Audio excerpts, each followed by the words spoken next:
It is Tuesday, August 18th, 2026, 7 p.m. I will call the city council meeting to order.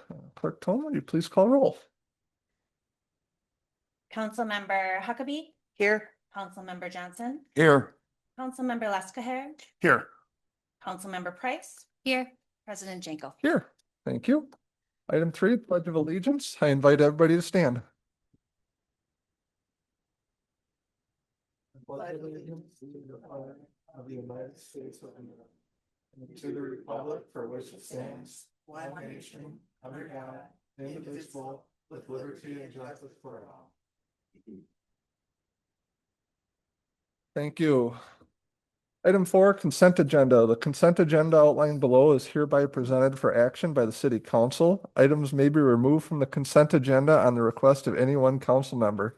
Items not removed may be adopted by one action without debate.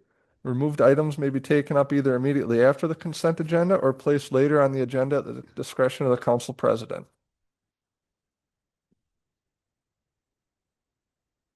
I move to approve the consent agenda as listed items 4A through G. Second. We have a motion and a second. Any discussion? Seeing none, all those in favor, please signify by saying aye. Aye. Any opposed? Motion carries. Item 5, public hearings. Tonight we have none. Item 6, public comment for matters on the agenda. The city council will receive comments from city residents. Comments are limited to 3 minutes per individual. Anyone wishing to speak is required to sign up in advance or state the following for the record when called upon: name, address, and contact information. Note for those on Zoom, if you wish to speak, please raise your virtual hand as the chat box is not monitored, and those on the call must remain muted unless recognized to speak. Starting off tonight, we have one person in person signed up, Dave Scullin. Dan, sorry. Yeah. For the public comment for the first part? Yeah. Can you Yep. come up to the microphone and state your name and address for the record, please? Just make sure that green light is on before you start speaking. Okay, Yep. press that button. Yep. There we go. Hi, my name is Dan Scullin. Born and raised here in Fort Atkinson. Can I just get your address for the record right away? Yes, 614 Monroe Street. Thank you. Yeah. My concern, and it sounds like it's been talked about before, but there is just a plethora of electric vehicles being driven in and around town. Many of the pilots of these vehicles are really, really little. They're on the sidewalks, they're in the streets, they're going from the sidewalks into the streets. They're not looking where they're going. And on my street alone, it's a regular occurrence to see electric motorcycles with 2 kids on the same bike, same time, coming down the street, lickety split, no helmets, wearing shorts, tennis shoes. And I'm just really concerned. I myself have had a couple of incidents, let's just call them, where I've had to brake abruptly for a kid, almost always a kid, that's coming through an intersection or coming off from a sidewalk and onto the street. And I understand that there's some work being done on this. And hopefully we can get something done to keep somebody from being seriously hurt. I also understand that there's a problem with the motorized bicycles, that there's a distinction that allows them to be on the roads.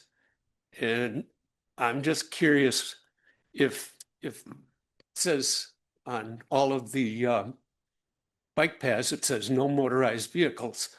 Well, yes, these things have pedals, but 60% or more of the time, they're not being pedaled, and they're going far faster than normal person would be riding a bike. So I'm just hoping that something can be done so we don't have a real tragedy. And that's all I really came for. Thank you. Yep. All right. We don't have anyone else signed up for in-person for the first public comment. So this will be a first call for anyone on Zoom wishing to provide public comment for matters on the agenda.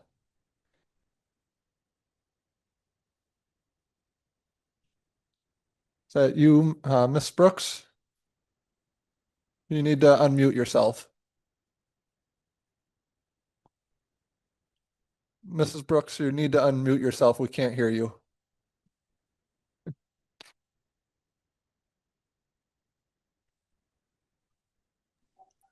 Hi, I'm Jean Brooks. I live on 1113 LC Street in Fort Atkinson. And I just want to say that as an elderly person, I really like riding my electric bicycle, and it's very helpful for me to get around with that. And so I hope that we take that into consideration. And that's really all I want to say. Okay, thank you. Thank you. All right. This will be a second call for anyone on Zoom wishing to provide public comment. Third and final call. Seeing none, we will close out public comment and move on. Item 7, petitions, requests, and communications. 7A is a proclamation celebrating Jeff Armstrong on the occasion of his retirement and proclaiming August 18th, 2026 as Jeff Armstrong Day in the city of Fort Atkinson. We have Director of Public Works Neven tonight. Thank you. Just a couple of remarks here before we present the proclamation. Just want to give a sincere thank you and show the gratitude and appreciation from the city of Fort Atkinson for Jeff and his time with the city of Fort Atkinson. Jeff has spent countless nights and weekends with the fire department, was on call for 24/7 for over a decade as the city electrician, and has spent the past roughly 2 years ensuring a safe drinking water supply for the city of Fort Atkinson and tackling big projects such as the lead service line replacement project. It's time for Jeff to relax, enjoy the fruits of his labor, spend time with the grandkids and everything else that retirement brings. And just want to again give a big thank you and gratitude and appreciation from the city of Fort Atkinson. All right. Thank you. I move to approve the proclamation celebrating Jeff Armstrong on the occasion of his retirement and proclaim August 18th, 2026 as Jeff Armstrong Day in the city of Fort Atkinson. Second. Okay, we have a motion and a second. Any further discussion? I will happily read this one off. We have a proclamation recognizing Jeff Armstrong on the occasion of his retirement and proclaiming August 18th as 2026 as Jeff Armstrong Day. Whereas the city of Fort Atkinson would like to recognize Jeff Armstrong on his 23 years of service to the city of Fort Atkinson between the Fort Atkinson Fire Department, a city electrician, and most recently as water utility superintendent. Whereas Jeff started his career as a paid on-call firefighter for 23 years. And whereas for 11 years, Jeff served as a city electrician. And whereas Jeff stepped up as a water utility superintendent and has served that position for nearly 4 years. Whereas has helped to oversee the lead service line replacement process. And whereas the city of Fort Atkinson values the experience, the dedication of Jeff during his time with the Fort Atkinson Water Utility. And whereas working for the city, Jeff has brought his experience and skill to his position. And now, therefore, I, Kyle Jekyll, City Council President of the City of Fort Atkinson, and my council colleagues do hereby recognize Jeff Armstrong on his retirement from the City of Fort Atkinson after 23 years of distinguished service and proclaim August 18th, 2026 as Jeff Armstrong Day in the City of Fort Atkinson. So with that, we have the motion and a second. All in favor? Aye. Any opposed? Motion carries. Invite Jeff to come up for a picture.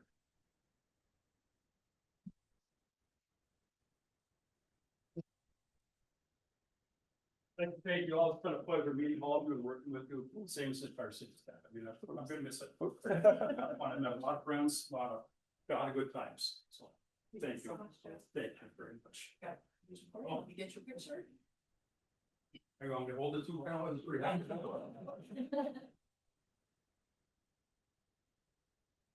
Thank you so much.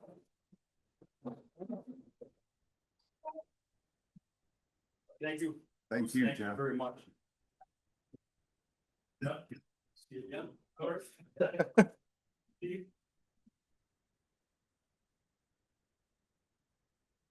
I will just note it has been a great pleasure working with Jeff, not only as being on the council, but in my regular full-time job of professional development with them. So Thank you. thank you. Thank you, Jeff.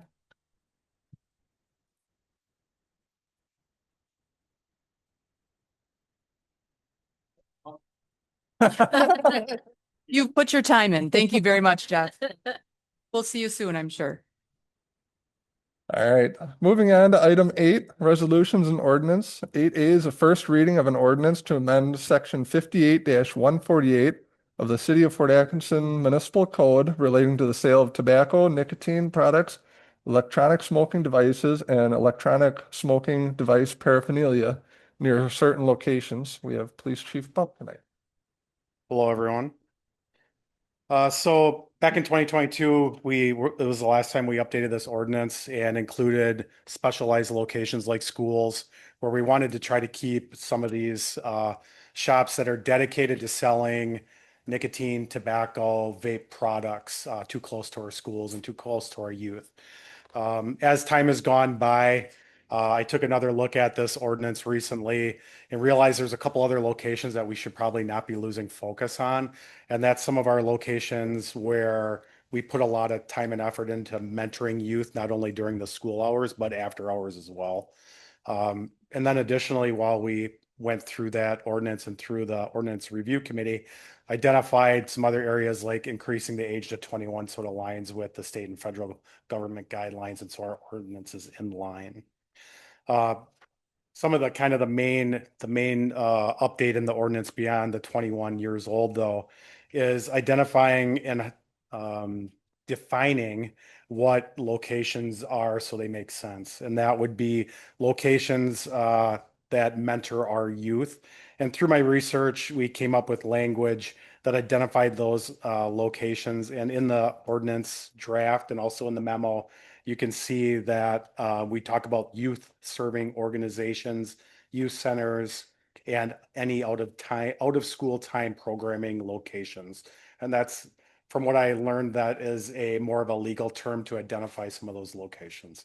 So I updated the restrictions to include those locations, and then also city parks, where we know a lot of our youth spend time, in the hopes that we can reduce the amount of businesses that might open up near those locations, but also not losing focus on the point that these are for businesses that make 50% or more of their profit from the sale of those specific items.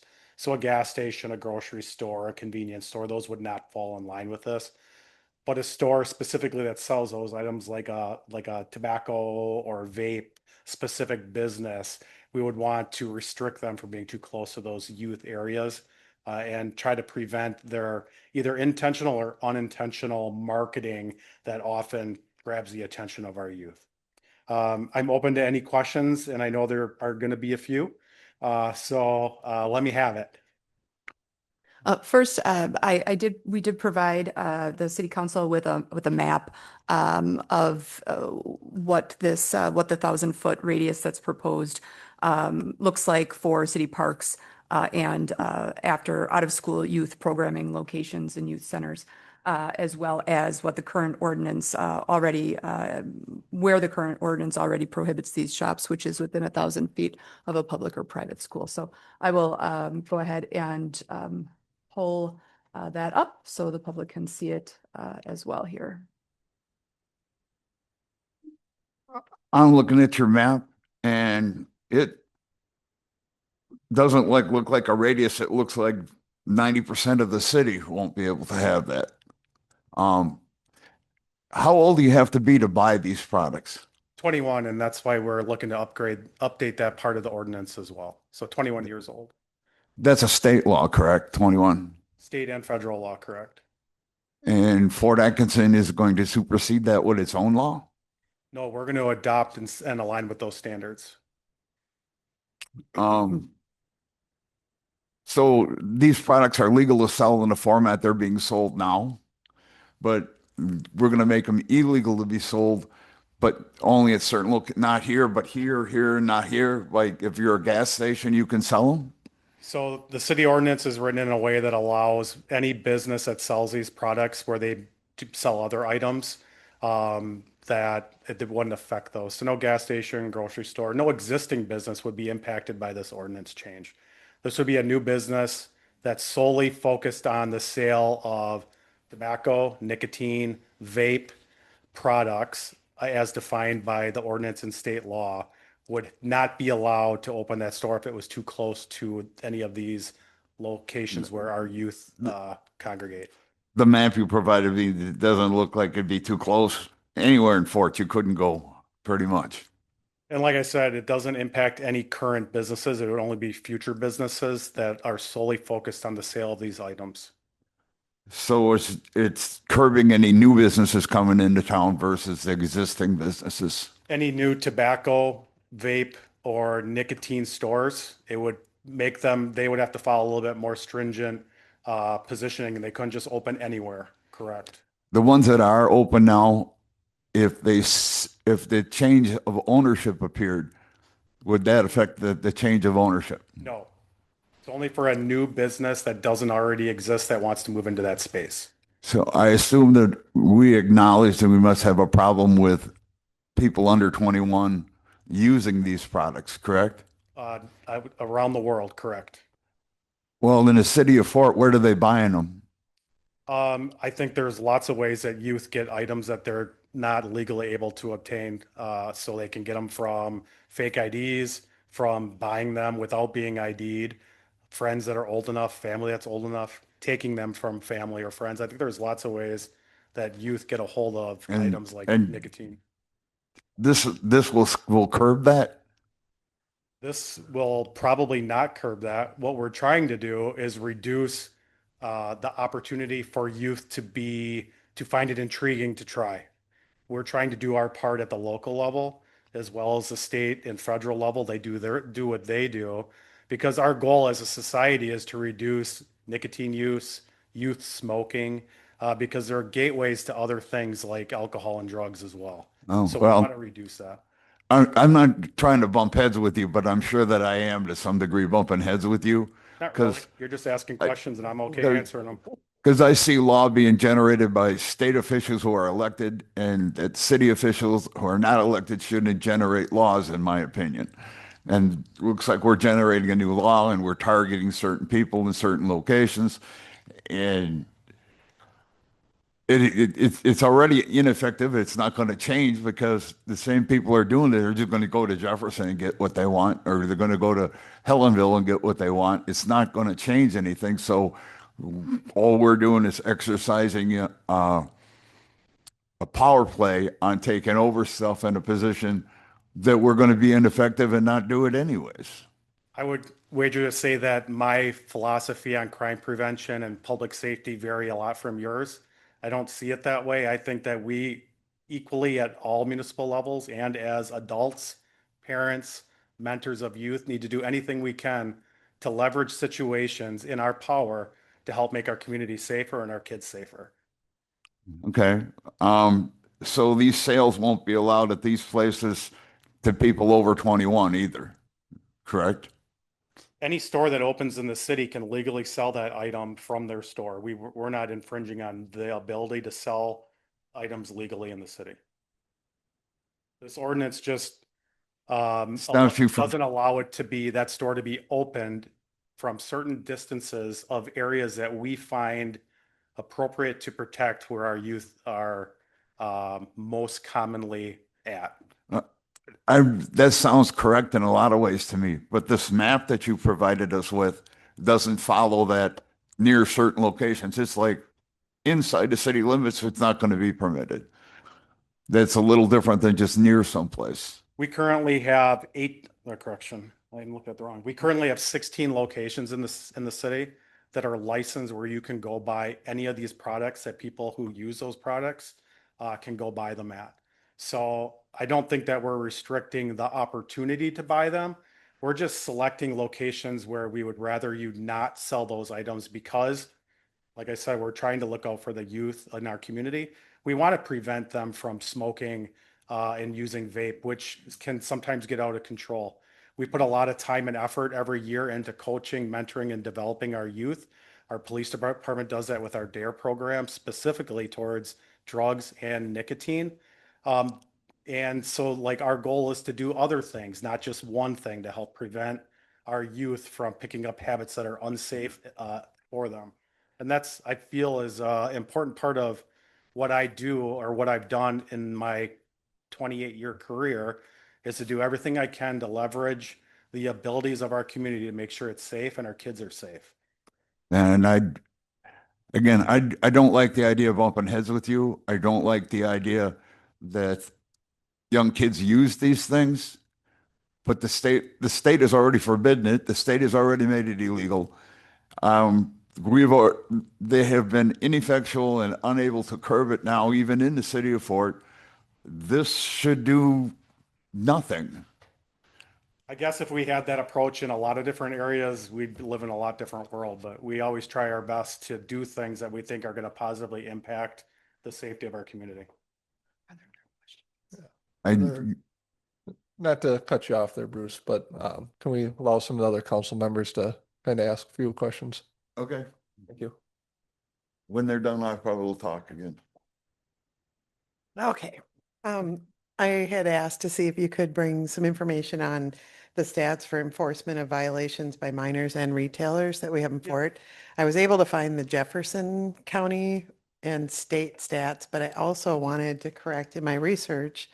I found the federal put in the 21 age limit on the federal level in 2019.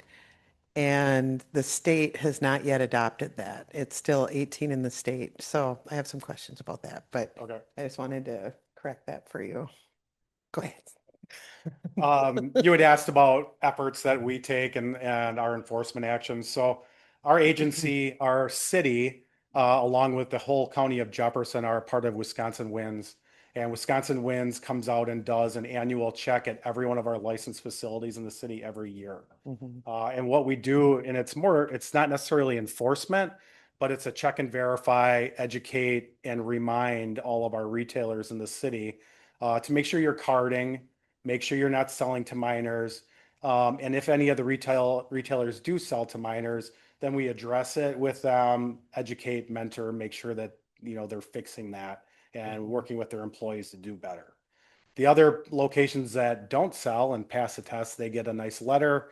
And then we annually, as a city, write a nice little letter and do a social media blast on it as well to kind of draw attention to that.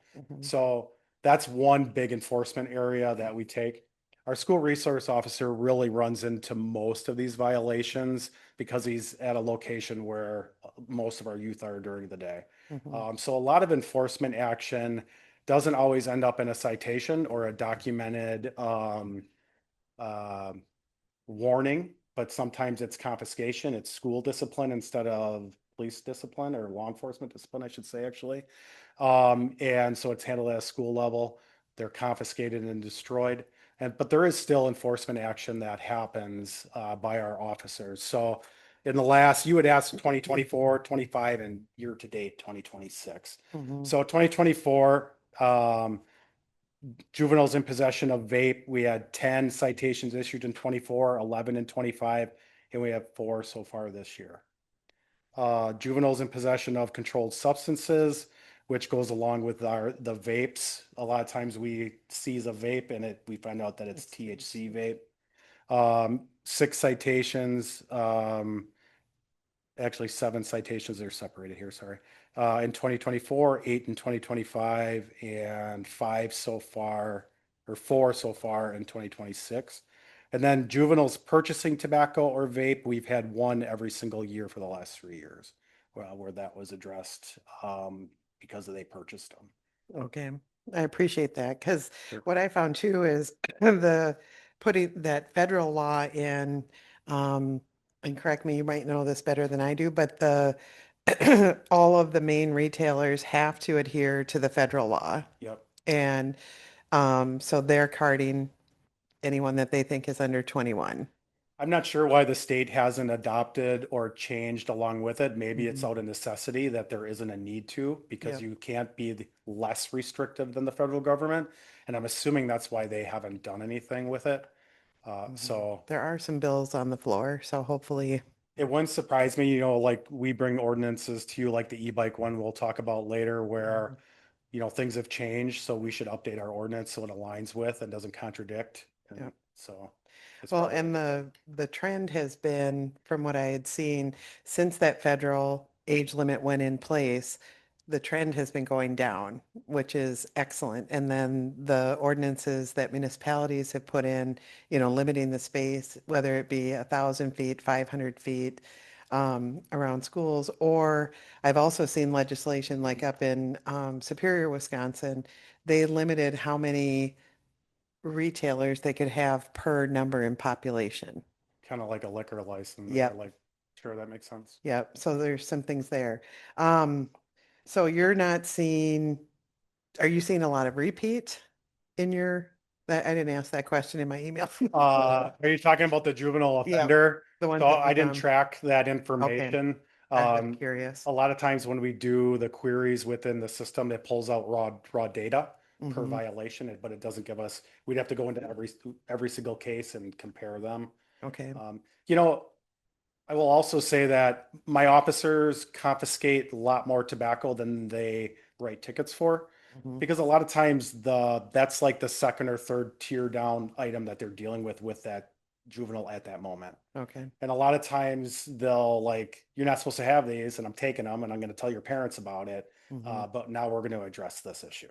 Okay. So a lot of times stuff doesn't get documented in a way where it's tangible in our RMS system. Mhm. But the officers are addressing things right then and there, confiscating cigarettes and lighters and stuff like that, vapes commonly. Okay. And do we have any retailers that have been cited? I know we have cited one, I know Okay. off of memory. And I don't, we were struggling to pull the data out of our RMS system because of the way Mhm. it's recorded and the queries we're able to pull out. So Okay. I got your information Monday morning. know. So we were just struggling to get that. Yeah. info, right? And I understand that and I appreciate. We really don't write too many citations to our business owners. Mhm. A lot of times it's education and going in there and confronting them about it and say, hey, just so you know, this happened.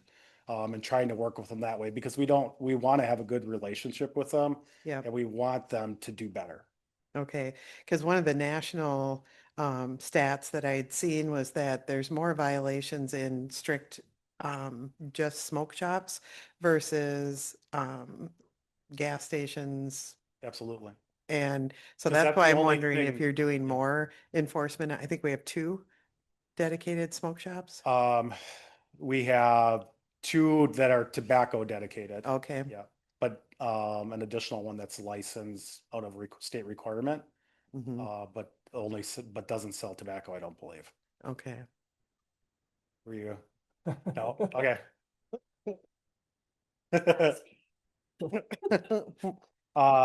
There's one other one that is more into THC related products Okay, that are legal, but because they sell vape, they're required to have the tobacco license by the state. okay. So have you guys delved into any of the confiscation of non-FDA approved?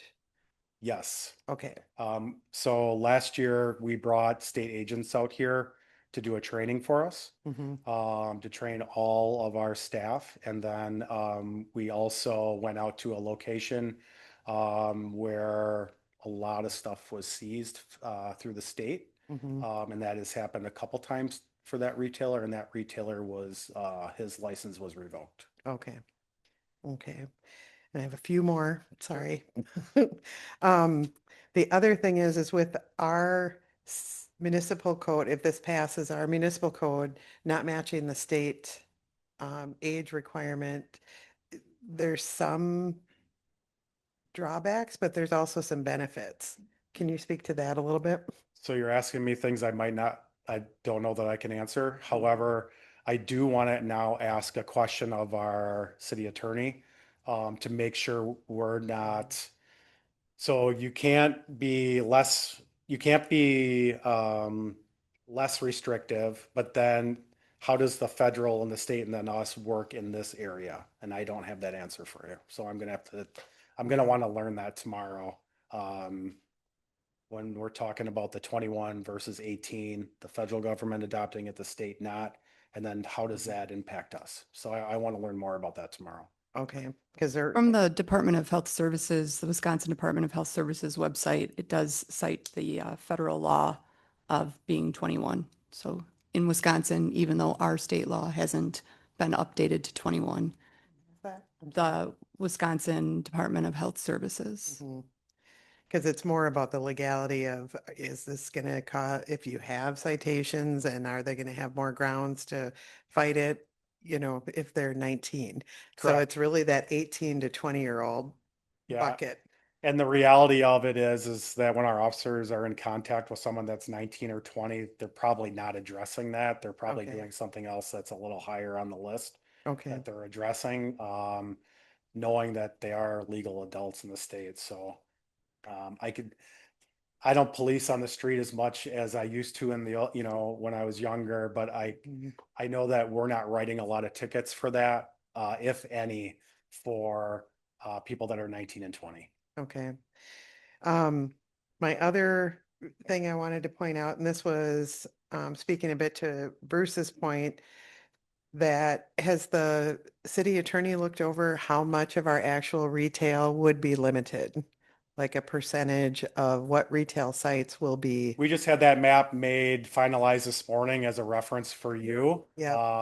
So you could visualize it, and then so you could make decisions as you review this ordinance. Okay. You know, I drafted the ordinance, brought it before you, Yep. tried to give you guys all the good information because you're the ones making the decision. Yep. So, you know, I want you to ask me a bunch of questions so I can help you make a good decision. So Mhm. there's no argumentative back and forth. I'm trying to help you Yep. with a drafted ordinance so you can make a decision.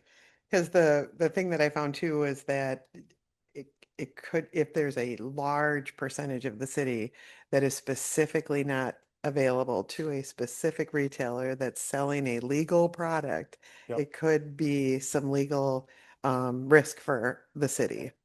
I think we as a city need to determine, is that the type of business where we want as many of them as we can get? Or are we happy with the ones we have? Or are there opportunities for building and development in locations that aren't restricted, that helps city growth? I think there's a few ways to look at it. Mhm. So I think that just, as the city council, that's for you to determine and for me to Yeah. provide something that we could do that I think is good for our community. Okay. And just for perspective, I graduated in 1987, and I think the stats were 36% of seniors were cigarette smokers, and now it's 1.7. Yeah. So, I mean, there's major improvements that have happened, and vaping hit its peak, I think, in 2023 from what I had seen, and it's starting to come down. So I think the things that are happening are definitely helping, and the enforcement that you're doing and the outreach with the school and your resource officer. So thank you for answering my questions. You're welcome. Any further questions for Chief or take? Chief, thanks for sharing that there were 16 licensed locations in the city. That's what I wanted to ask. It's a number probably higher than I would have guessed. And none of them would be affected by any ordinance changes that we make. Exactly. And I think you can debate whether current laws have been effective or not, but this ordinance amendment seeks to limit the proliferation of those shops and the visibility of them in areas highly traversed by individuals that can be swayed by these shops, by the mere existence of them. So I appreciate you bringing this to us. I do agree with you that there are areas not wanting to lose focus on. And is your recommendation based in part on like trends you're seeing across other municipalities? So my research was nationwide data where some municipalities are trying different things like the city parks.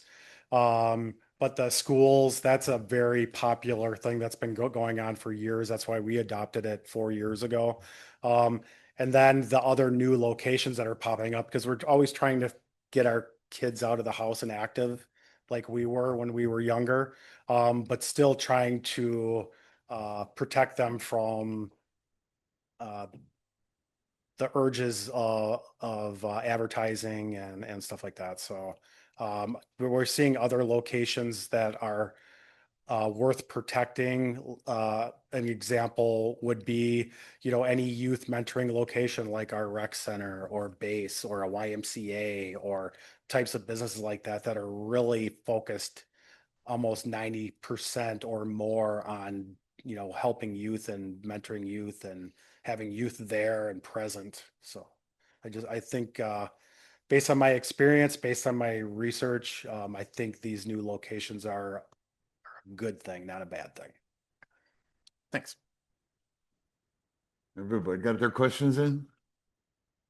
Again, I'm confused on a couple issues. One of them kind of being, I'm coming across wrong to a lot of people, I'm sure, thinking I'm promoting juveniles using tobacco products and vaping, and I'm not from trying to promote that. I don't think that. But I I live in a country where you're free to open up a legal business and sell legal products to adults who can legally buy them, and we're somehow restraining that. And to me, that doesn't make sense to me. It doesn't sound to me like an appropriate thing for the city to do.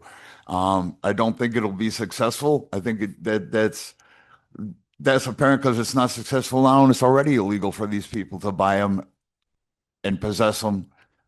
And that didn't work. So we're going to make it harder on somebody who is old enough and somebody who is legal and somebody who wants to sell legal products to legal people. And we're going to say, well, we decided we don't want you to come in here. I'm a businessman. I think that's not pro-business to tell somebody that we got 16 other places that can legally do this, but not you. That to me is not pro-business at any level. And it's also should be almost illegal to do that when they're selling legal products to legal adults who can make their own decision about whether they do that or not. And the trend nationwide, smoking's going downhill, smoking's ending, vaping's ending. It's on a natural trail down. We're not going to affect that. It's going to go down and disappear at some point. But again, I can't say that it's more principle to me of being an American and being what Americans are supposed to think or do. And if it's legal, you shouldn't be told you can't. Okay. Just There to are clarify, areas. I'm sorry. Oh, Go ahead. just to clarify, it's 50% of the sales, correct? Correct. 50 or So businesses that are going to sell these products but are selling other things yeah, it would not won't be affect a new gas affected. station. It would not affect a new grocery store. It would not affect a Walgreens. It would not affect a 7-Eleven, a standalone convenience store, nothing like that. Only a business that is selling those products specifically. Thank you. Yep. I move to perform the first reading of the ordinance and direct the city manager to prepare the ordinance for a second reading on September 1st. Second, We have a motion and a second. Any further discussion? Yes, I move to amend the motion by striking out the addition of the section proposed in the red line draft in 58-148 D item 3 and striking out the definition changes in B items 5 through 8. Do we need to vote on it first or do we vote on her motion? No, we need a second on the motion to debate her motion. Second. All right, so we have the motion and a second on her motion to amend. Is there any debate on that? I just kind of wanted to explain my thought process around this. I spent a lot of time with our wonderful GIS tool and mapping out the 1,000 feet from all of the schools, which covers a lot of the prime real estate already, or retail real estate already. And I think with the decline of that people are seeing across the nation and in our state on the use of vaping and everything else, that this is a bit performative maybe in the fact that it's a large section of the city. And I think we're in a natural decline as it is. And I do agree with your point that if we don't need to limit business, we shouldn't at this point. And I think the tactics that are being used are very, very effective. Yeah. I said, I'm not trying to promote the use of these items for juveniles, but this seems like overreach and only going to interfere with legal people running legal businesses, and I can't get on board with that. Well, and I'm not necessarily convinced it's the best tactic either. You know, my kid, I was a smoker, raised two kids that do not smoke. And because I was constantly saying, don't even try one, because I started in high school, you know, and I'll be a year free in October. So, but I think that's where the majority of the responsibility lies, is in the education, in the schools, and in the parents.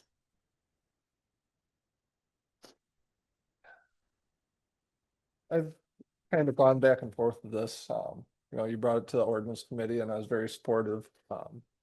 But looking at this map, um, I almost feel we need to lean more on the idea of maybe making a limit as to how many licenses for this item we can perform or give out. So if we're at 16 now, maybe we make an ordinance in the future to create that placeholder that we can only allow for 16 of these licenses. As I asked the city manager yesterday during a meeting that if it was at all possible to put this map together for us, and I agree with Councilmember Johnson that this map basically eliminates every location in the city that a retailer could potentially go into. I feel like that's a little on the strong side. I do agree, high school, middle school, those ones we shouldn't be trying to keep out because those are the ones getting closer to that age where they're going to walk in and, there's a lot of 18-year-olds that look a little older that would maybe pass for that. Somebody just wouldn't think twice and would sell it to them. Yeah. I I guess I would say if there was a compromise somewhere in the middle, it would be to eliminate the park section of it, but also stay focused on the importance of locations like a base or a YMCA or rec center, and including those in there because that is 100% kids, vulnerable youth, potentially. And I'd really hate to see us I would hate to see us lose focus of the importance of those types of locations. Knowing that maybe, because when I saw the map as well, I was like, well, that's a little bit more than I thought was going to happen. So if you were to draft something or request an update that remove parks, I think we're still really doing something good. And I will just throw that out there as something to think about. So to check protocol, we'd need to turn this down tonight and come back with another ordinance that addresses those issues different, correct? If that's what No, we you have want. a motion and a second on the floor right now to strike the red line version, or the red line under D3, which is adding city parks, any out-of-school youth program location, youth center, or youth serving organization per the definitions included in B. And then the 4 additional definitions in B, the definitions of out-of-school time program, the definition of youth center, the definition of youth serving organization, and the definition of out-of-school youth. So there's a motion and a second to strike those things. If that motion carries, you would then vote on the underlying motion, which has a motion and a second on the floor as well. And then staff would make those changes if that amendment was adopted and bring this back to the city council for a second reading at the next city council meeting. And it does leave intact the change to mirror the federal age limit of 21. Yes, that's all this ordinance amendment would be to change the legal age from 18 to 21. And I agree with Council President Kyle that the idea if we wanted to attack this issue, that we would license X number of places in the city. And in advance, when you come to the city, you'd already know that, and you'd like a liquor license. I'm not opposed to having only so many liquor licenses, But I am opposed to a blanket map is what I see in front of me. I would just note that if you limit the number of licenses, that actually limits the number of licenses that folks can have for grocery stores, gas stations, and any other retailer that's selling tobacco as a side instead of these businesses, which are the focus of the ordinance, that are only selling or have 50% or more of their sales are tobacco, e-cigarette, and vaping devices. So a limit on the total number of licenses would actually further limit any new business from coming to the city and selling any of those products. I don't understand how that would be if we're limiting the number of places that we've already sectioned them out. We said, if you make more than 50% of your income selling this stuff, that's what we're talking about. That's who would be getting a license or not. It'd be the same group. No, No. we're only talking about like tobacco land, hemp. I can't remember the name of it. Hemp 1848. 1848. Extreme smoke. Extreme smoke. That's all this is about, is businesses that specifically sell Well, those And items. all gas stations and grocery stores that sell tobacco need a license. So any gas station, any grocery store that sells tobacco in the city needs a license. Again, I'm just saying, why are we not creating an ordinance that would target the ones that he just listed for us and said, We're no trying more to. of those, That's what we're trying to do. That's what this is. Yes, not this map. by the definition that we have to follow, that would create this rule. If we put the limit on of saying we only have 16 licenses as a quota, that means a grocery store that would want to come in, say on the south side of town, would not be able to potentially sell this unless we had one of those 16 come available. Okay, This would be Quick Trip, Pick and Save, Stop and Go, KP Mart, BP, Walgreens, Family Dollar, Citgo, Lions Quick Mart. These are all of those locations that are licensed, all of those. It would not affect any business like that. all right.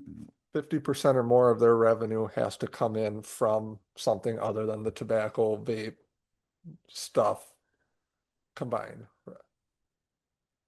I really do think if there's a compromise to be had, it's remove city parks, but still stay focused on the locations that are very much like schools, which already is, something that we have active. So I just throw that out there That's- again as maybe a thought before you move forward. That's something I could be very agreeable with, because just looking at this map, you take out the city parks, that basically makes about half, it's about a 50-50 shot in the city. So I would, And if whatever direction the council gives staff, we can certainly produce additional maps for the next city council meeting. So if we move forward by taking these, let's say we approve the amendment I put in. At the next reading, we could add an amendment because that would give us time to look at a map of what it would look like by just removing the parks. Correct? You could vote down your amendment and redo an amendment, come back next week with all the parks removed, and then you can see what it is visually then. I think Correct. that's how you would want to do it. And No, that would work. Sounds But like there's a motion and a second on the floor right now Okay. to amend the ordinance to eliminate the things those four definitions, as well as the section relating to prohibiting these types of stores within 1,000 feet of a city park or out of school youth programming location or youth center. So that's the amendment that is on the floor right now. we'd have to vote that down and then come back with a new one if so wanted. I will, yes, with that, we will call the question on the amendment.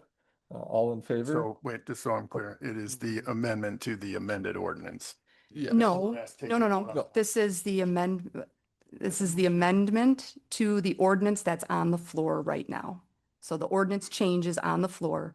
Yep. The amendment is to that ordinance change that's proposed, that's in the packet. And maybe we're thinking the same two things. We have an amended ordinance in the packet today, and we have an amendment to that amended ordinance right? Correct. So- Right. Basically, the amendment that we're gonna take the vote on is to remove all the red line items except for the age change. So. With that, I will call the question. All in favor of the amendment to the ordinance amendment, please say aye. Aye. Any opposed? Nay. Nay. Nay. Okay. That motion fails. So we are back to the original motion in a second to perform the reading. Is there any further discussion on this? And this motion will be on the amended form. The full out amendment that we have in front of us in the packet. Okay. At this time, if anybody wanted to make the amendment to remove city parks, that could be discussed. Okay. I'm going to try to do this right. Okay, I move to amend the motion by striking out the addition of city parks in the proposed section, red line draft in 58-148D, item 3. And striking out, I don't think there is a, never mind, just stop it right there, because I don't think there's a definition of city park in here. Yep. So let me say it one more time. I move to amend the motion by striking out city parks of the section proposed in the red line draft in 58-148D, item 3. Second. We have a motion and a second on the amendment. Any discussion? I think this is a much more feasible option for us to pursue. With that being said, I will call the question. All in favor of the amendment for the amended ordinance, please signify by saying aye. Aye. Aye. Any opposed? Nay. Okay, motion carries. Thank you. The underlying, we need to take action. Yep. The council should take action on the underlying motion, which is to perform the first reading of the ordinance and direct the city manager to prepare it for a second reading. And I would prepare the amended ordinance for a second reading and bring it back to the council on September 1st with additional maps. With that, I will call that question. All in favor, please signify by saying aye. Aye. Any opposed? Motion carries. Thank you, chief. You're welcome. Thank you, Chief Bump. I do appreciate how much you care about our city. I do. All right. Moving on to item 8B, first reading of an ordinance to amend multiple sections of chapter 62 of the City of Fort Atkinson Municipal Code of Ordinances relating to park regulations. Director of Parks and Recreation, Dayton. Yes, thank you. So these amendments are related to section 62, as you mentioned earlier. The recommendations were first recommended by the Parks and Recreation Advisory Board on June 10th, and then again by the Ordinance Committee on July 21st. The recommendations really focused on first reviewing was first reviewed and decided on by the Parks and Recreation Advisory Board Rules and Ordinance Subcommittee. So we created a group, there we go, a subcommittee within the Parks and Rec Advisory Board to spearhead this. And they were also given some information by staff for best practices while also conducting their own research and seeing what is out there in other communities as well. The first amendment is to the Animals and City Park Grounds, section 62(1). This really is not necessarily a ban on animals in city parks. It's kind of addressing situations that pop up where everybody within that subcommittee agreed to seeing at some point in time. We're really just looking to put out some areas that are easily identifiable, like playgrounds, ball fields, and those types of facilities, and then have have that as a gauge for, hey, animals are not necessarily allowed on there. We've seen folks play fetch on a freshly prepared ball field, messing it up. Those are the things that we're trying to avoid. So the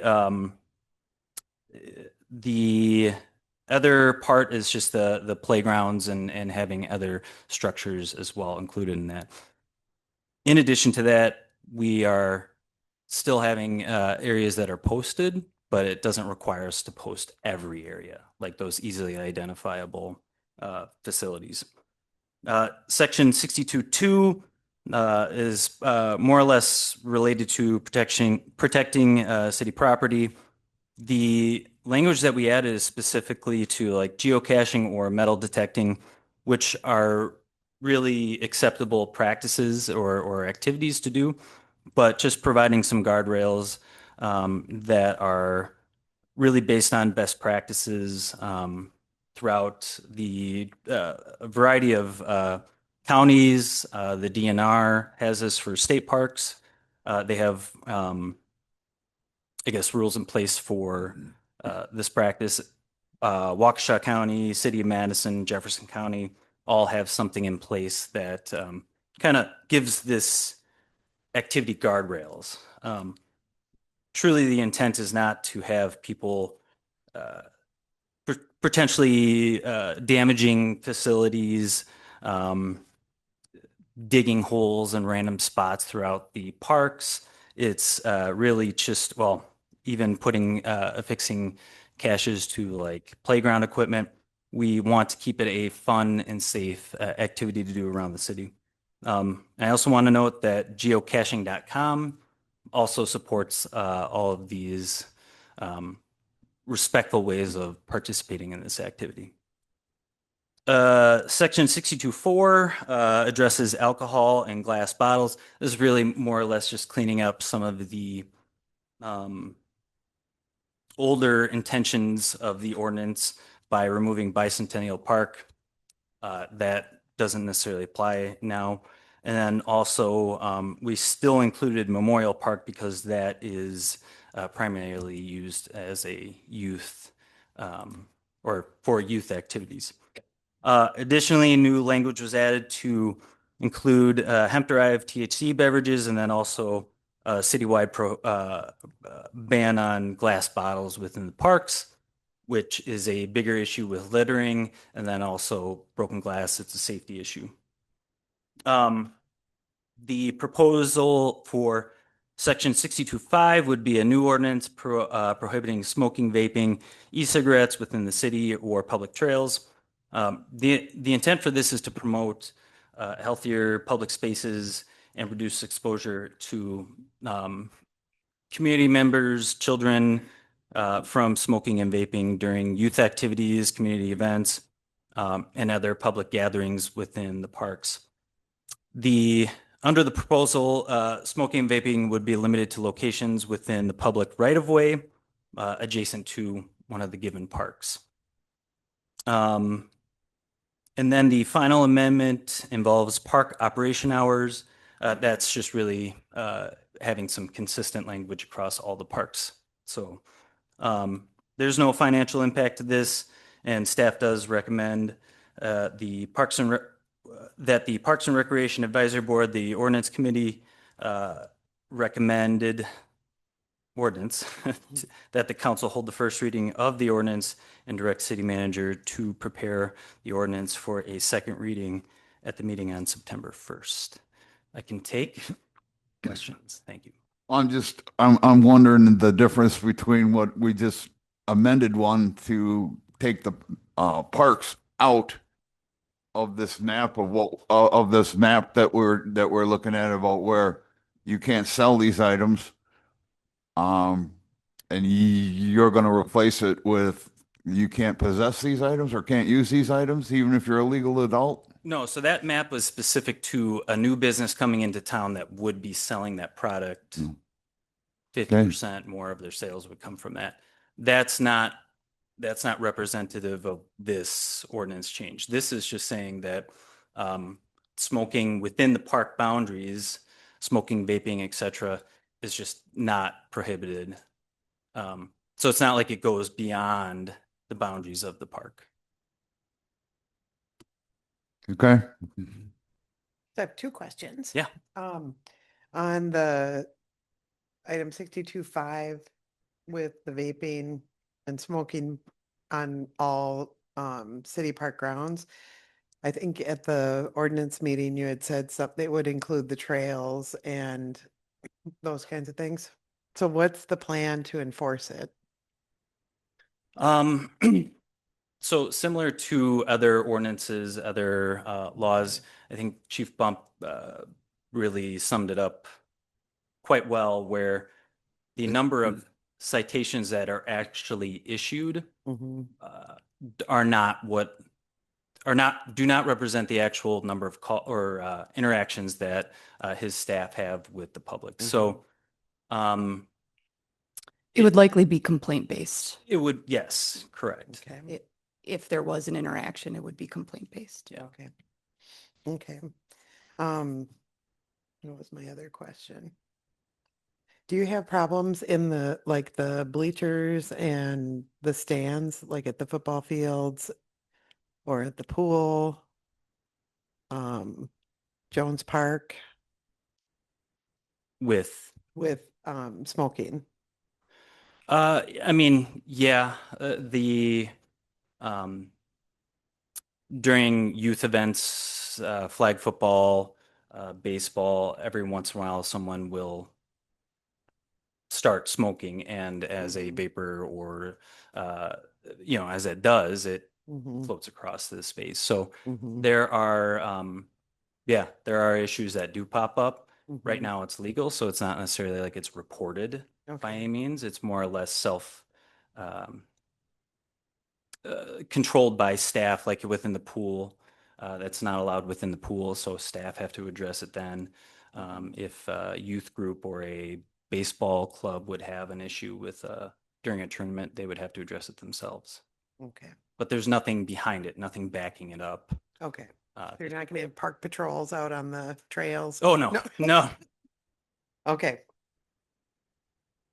And I have witnessed people at the aquatic center trying to sneak in a vape, and staff does a pretty good job there of spotting it out and then going and reminding that person it's not allowed.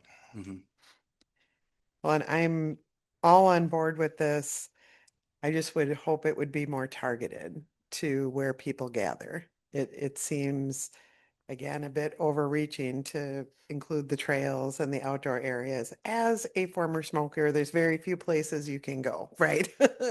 And there are smokers that are citizens here, and that there's no place but their back patio. It's not just, I totally agree with the eliminating it where it's targeted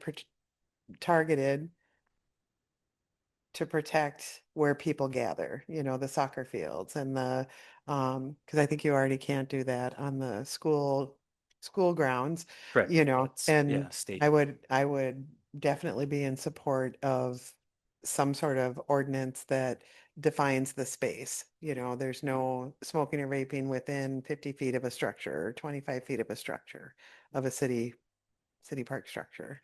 Yeah, that was so I guess there were two different ideas that were I guess discussed specifically on this, and one was this like you said, an alternative concept where it truly is just certain facilities, a distance away from those facilities. Yep. The difficult the issue that we kept coming up on is that if it's 50 feet or if it's a parking lot, that's where you have to go.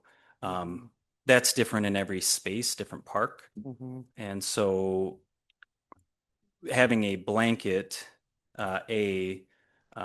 doesn't make anybody have to think through where is this or potentially avoid any conflict where it's, all right, it's 50 feet away from a playground. And then somebody starts to, question what is 50 feet? Mhm. What does that look like? So a blanket approach was what we, I guess, saw as a best option. Okay, because what was used in, or what was adopted in Watertown Mm-hmm. was a compromise approach that protected the areas that people gather by having a distance rule, and also recognizing people's liberty too. Yeah, that actually that was one that was sent over as well. And there's stated 25 feet from these designated structures like playgrounds, athletic fields, etc. Yep. When I looked at like a map of Jones Park, Mhm. you've got the playground structure, and 25 feet away is the one of the park benches. Mhm. So that's still fairly close to the structure where you could still have this interaction, Mhm. which potentially could drive people away from using the park if they uh, didn't want to be there because of smoking. Mhm. I would agree with Councilwoman Huckabee that it should be more targeted. Hmm.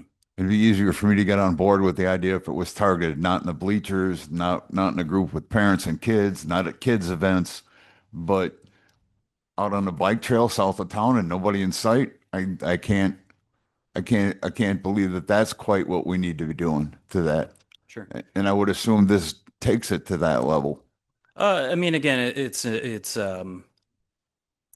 report based, right? So somebody who's, as you described, just walking the trail, they wouldn't necessarily be, They wouldn't be noticed. I suppose. I mean, they wouldn't, nobody would call unless that person called and complained about themselves, right? It wouldn't happen. So it's yeah, it's truly just report based. This is another one of those ordinances I believe falls back on discretion of the patrol officers at the time, correct, Chief? Yeah.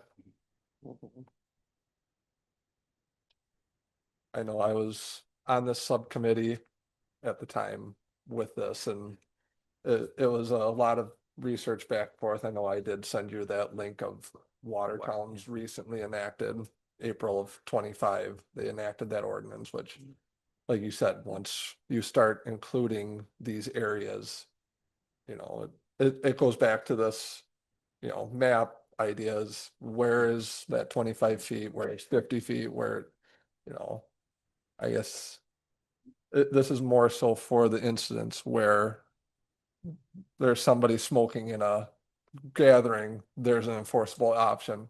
If you're out taking a stroll down the bike trail, I don't think a patrol officer is going to roll up alongside you if you're out by yourself. They're not going to just stop you and say, hey, you can't do that. Here's a fine. I Yeah, move to perform the first reading of the ordinance and direct the city manager to prepare the ordinance for a second reading on September 1st. Second. We have a motion and a second. Any further discussion? We'll be able to amend it at the next one if we choose to, correct? Yes. All right. Well, I move to amend the proposed text of section 62.5 to strike the blanket prohibition and instead read as follows. Section 62-5, smoking and vaping restricted near park structures. It shall be unlawful for any person to smoke or vape tobacco, hemp, or THC products within a 25-foot radius of any designated park structure, playground, pavilion, athletic field, or permanent seating area within any city park, except as provided herein. Smoking and vaping are permitted on open park grounds and trails. Second. We have a motion and a second on the amendment. Any discussion? I just think it's a better balance of governance instead of, more rules that most likely are not going to create a complaint anyway if somebody's out in an open park. But it does address where it would be a nuisance and where the ordinance makes sense to me. So, I feel like it would make more sense as a citizen to be able to say, could you please move to a public right of way instead of having to figure out what 25 feet is from this park bench versus that park bench. So I feel like that opens up more negative citizen interactions with each other to then have other people come in and make additional complaints when it could just be as simple as move to the public right away. I think that's something that we have in our bars. We used to be able to smoke in bars. We can't smoke in bars. It moved to the public right away. It matches then to keep people going to where they are familiar with, knowing that they have to go outside of a bar or outside of a park now. I think the big exception though is the outdoor spaces that aren't any part of those facilities. You know, you're on a trail. You're going to leave the trail, you're going to go back to your car. You know what I mean? I just think it's too much limitation. And we have um the ability to choose to damage our bodies if we want to. You know, it's not a great idea, but it doesn't make it the government's responsibility to ensure you're making that choice. If it would be helpful, similar to the map that was provided, I mean, that's always something that I could put together with various park locations and showing you what that could look like. With the 25-foot radius. Various radiuses, I guess, A but lot of structures, that's a lot of, sorry, a lot of structures to put on a map. an example of how that may or may not truly show you what you're trying to, or the amendment that you're proposing, because again, that debate that we had with, what is 25 feet? What's 50 feet? But people have been able to figure it out for a long time. Sure. Because prior to, like the hospital used to be 25 feet from entrances. That was the very first rule that I remember about, you know, you couldn't be on either side of an entrance and you had to be 25 feet away. And people figured it out. So, and if this is complaint based, we'll know pretty quickly. And I agree with that. I truly believe that if it's a 25-foot rule, nobody's out there with a tape measure going, you're only 22 feet away, but you've moved away from the crowd or moved away from the people and it's outside. I don't see a problem. I agree with Council Member Price's point about creating confusion and arguments and disagreements over where you've stepped over the line of 25 feet that's not clearly marked. And I hesitate to think that people are out on the biking trail to go smoke. There's plenty of public sidewalks, right away areas that they can smoke before and after they get to the bike trail or any other trail. So like I don't understand why, like, are we gonna say that it's any structure? Like if I'm standing by something that's a geocache where kids are coming up to do the geocache and to play, is that now a structure? Like what counts as a structure? Is it a park bench? Does that count as a structure? So I know we can choose to harm our bodies, and that is somebody's own choice, but it's not something that we should subject kids to. If they're playing a game of tag in a field that's away from an athletic field, they shouldn't then have to be running through somebody else's smoke just because we can't say, move over to the sidewalk. I'm not saying I'm gonna condone any of this, but the idea of, if we enact the full park ban stuff, again, back to my comment earlier with, if patrol officer sees somebody out in the middle of, we'll just say Rock River Park, walking or something, out by yourself, I don't think they're gonna stop and harass them, say, hey, no smoking here. I think this is more of a, when there's a big gathering, there's a group of people moving around, it kind of keeps people from smoking right in the middle of the group or vaping or anything. So.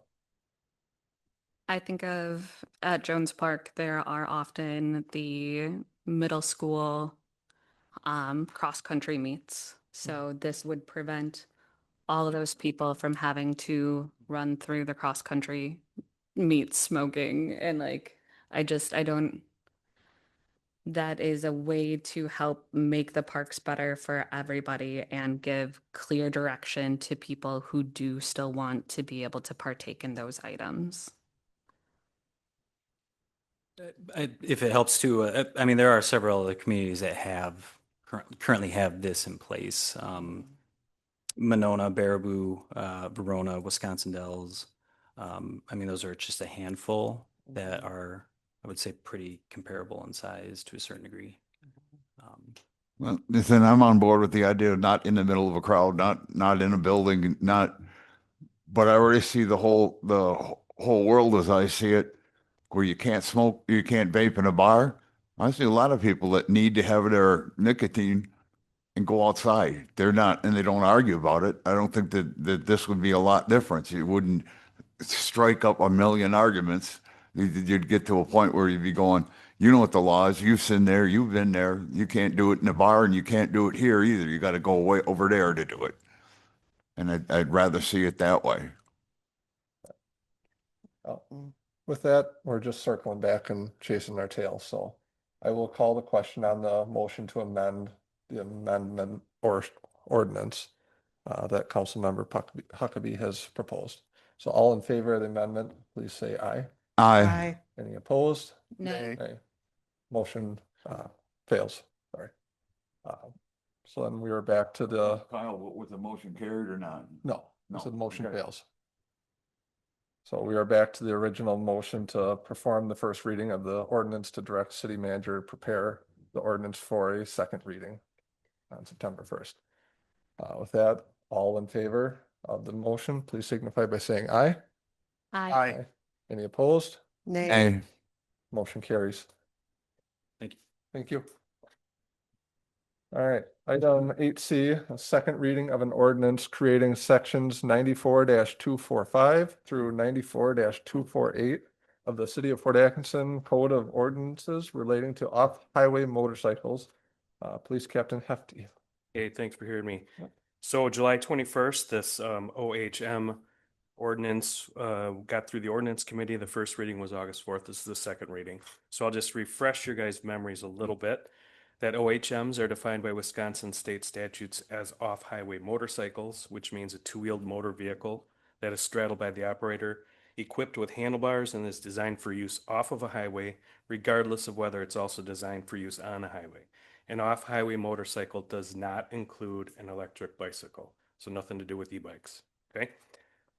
So since the first reading, we at the police department have not received any negative feedback. To the contrary, we actually had an email from a citizen in favor of it, just kind of giving his experiences in different parts of the city with with OHMs vehicles that are electric in general. So we haven't had any opposition to it. I don't know if any of you have had individual emails from anybody, but it's already a state law. We're just trying to make it enforceable at the local level so we can keep control of it here. So as asked last time, I would hope that we could have a second reading on August 18th. No, I'm sorry, third reading, September 1st. If you have any questions that you've thought of since the last reading, I'm very open. Just for clarity on the distinction, an OHM is basically an electric bike, but it's so powerful you don't need pedals. That makes it a motorcycle, correct? Yeah, an electric motorcycle, for lack of a better term. Been trying to educate myself on these things as I see them on the street, because there are quite a few of them out there. But, and one of the distinctions, if I have this right, is the OHMs are not something you can pedal. Correct. So if someone's pedaling something and it looks like it's got some speed behind it, it is an e-bike. Correct. Well, there's people could rig it to put pedals on it, but it wouldn't come, I don't believe it would come from a manufacturer that way. Okay. Then it would be an e-bike. So if someone were to modify an e-bike and make it more like an OHM, but also maintain some of the e-bike qualities, that would still be illegal for use on the roads. Anything that it lies outside of the three classes that defines an e-bike is not an e-bike. It would be an OHM or it would be a different type of bike. So there could be a bicycle that has pedals that has a very powerful motor that is beyond the definition and goes 50 miles an hour, but still has pedals on it. That would not be an e-bike, but that would be be defined as an off-highway motorcycle. Okay, And thanks. also don't lose focus on a OHM is also a motocross bike that has a gas engine, or a mini bike that has a gas engine. So it's those and electric e-moto bikes as well. So it encompasses everything. Thank you for clarifying that. Yeah.